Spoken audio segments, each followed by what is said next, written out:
Bali mga karonda, ito na yon, yung pinaka bungad or yung pinaka mismong entrance ng Puning Cave mga karonda.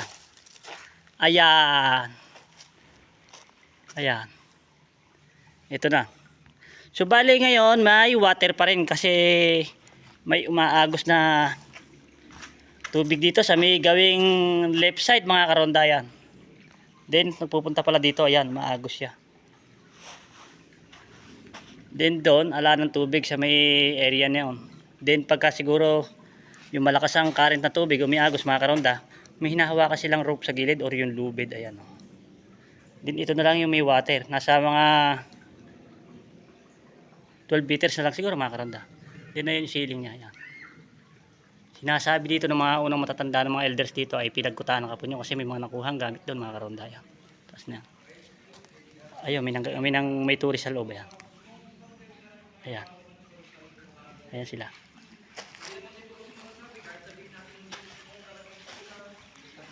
Din dito sa may kabila na to mga karonda ay may tubig na nanggagaling. Ayan. So bali sarado yung loob na yan kasi punong-puno ng water daw yung loob na yan mga karonda. Then ayan yung mga stalactite. Ayan. So ito hinubog na ng libu-libong taon mga karonda. Ayan. Ayan.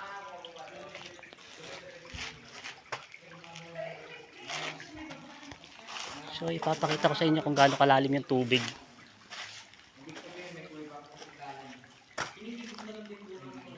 Ayan, tumatawid sila mga karonda.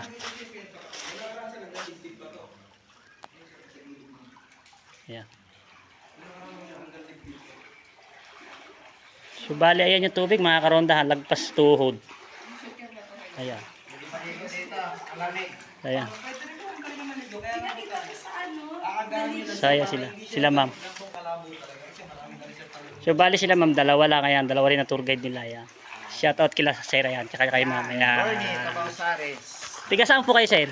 San Jose del Monte. Ayun, tiga San Jose sila. BC Muson kami. Ayun, tiga Muson sila mga karonda. Ayan. Ayan. Yan, nakapasok sila. Maganda po sa loob. Napakaganda sa loob. Kaso may tubig dito eh. Kailangan mo lang kahit talaga Kailangan mo magbayad ng malampasan yung pag Sige po, sige po. hanggang tuhod lang naman. Uutangin ko na lang po muna yung pambayad. Sige po, thank you po, Sir. So ayan, ano natin na konti sila, Sir, tiga San Jose, Bulacan sila. Ayan, shout out sa kanila. Bali yung pinakataas mga karonda, ayun. May mga big stalactite doon, ayan. Na form ng tubig. Ayan. Din dito, ang linaw-linaw ng tubig mga karonda, ayan. Sobrang linaw, ayan. So nanggagaling siya doon sa may pinakaloob na yun. So try natin silipin.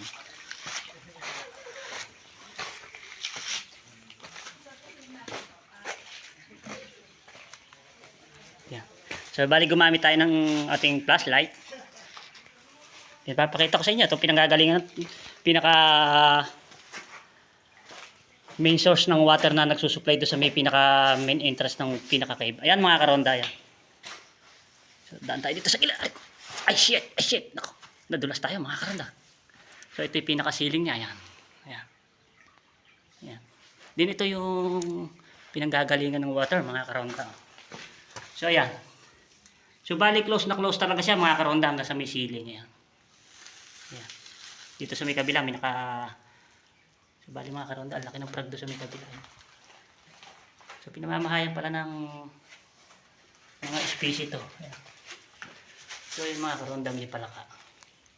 Ayan. So namamahay sila dito kasi malamig. Ayan mga karonda. Ayan. Ang laki ng palaka. Ayan.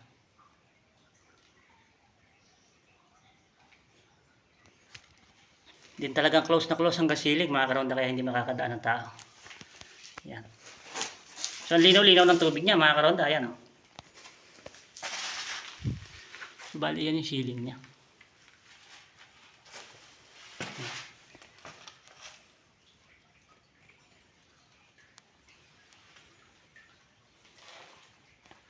Ayan. So bali dito mga karonda, ayan.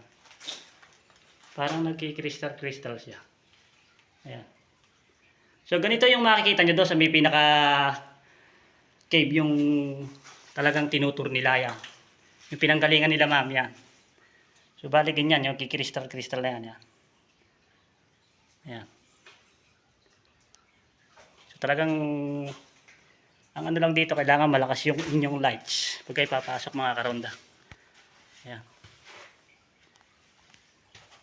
So ayun.